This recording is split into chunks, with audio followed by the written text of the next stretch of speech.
I want to move on to something that really took world headlines today. Britain's Prime Minister has struck an historic deal to leave the European Union more than 3 years after Britain's voted in favour of Brexit. Boris Johnson has been locked in days of talks, racing the clock to work through his proposals with European officials, including solutions to the contentious Irish border issue.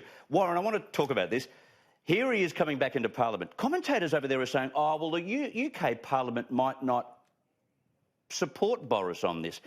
I would have thought that anyone who stands up at this point in this progression of getting Brexit through and says, I won't be supporting it, especially if they're a Tory, might find themselves without a job at the next election. The biggest problem is not the Tories. The biggest problem is the DUP. They have come out... The Unionists. The Unionists in Northern Ireland, and they've come out very strongly and said that they don't support it because their concern is that Northern Ireland is going to be broken off economically from the rest of Britain, and they're going to have this...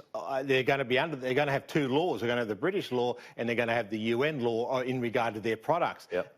That's a serious question for him. And look, I think he's got a lot... look, it's great he did it. He got through this agreement, but he's got some problems because the DUP is the one that's been keeping him in government. Yeah. All right. Look, I can only hope. I'm now on the Boris Johnson bandwagon.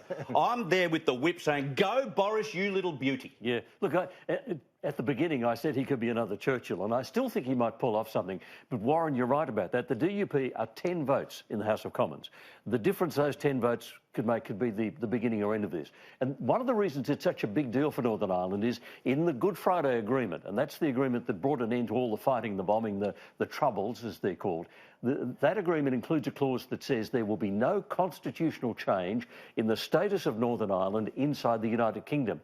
This is clearly a constitutional change because they're suddenly outside of the customs union. There's a customs border in the middle of the Irish Sea. Yep. Now, that means the Good Friday Agreement, which brought the peace, looks like it may come to an end. This could be an absolute, utter disaster. I'll tell you one possible scenario. According to one newspaper report, what the EU negotiators actually said to Boris, when they finally agreed to this deal, they said, it's this deal and no extension. You need to tell the Parliament if they reject this deal, they get no extension. So, if they vote down this deal, then under the Benn Act, he can ask for an extension, the EU says no. And it's a no-deal Brexit, which might actually be the best outcome. They could all see that happening, though, so no doubt there's plan B, C, D, E, and F on the... The next 24 hours is going to be very important because what are those Tories who crossed the chamber, what are they going to do? Are they going to walk back under that pressure? Look, I've got to congratulate Boris Johnson. He's done this, he's got it through, and he's very clever how he's doing this.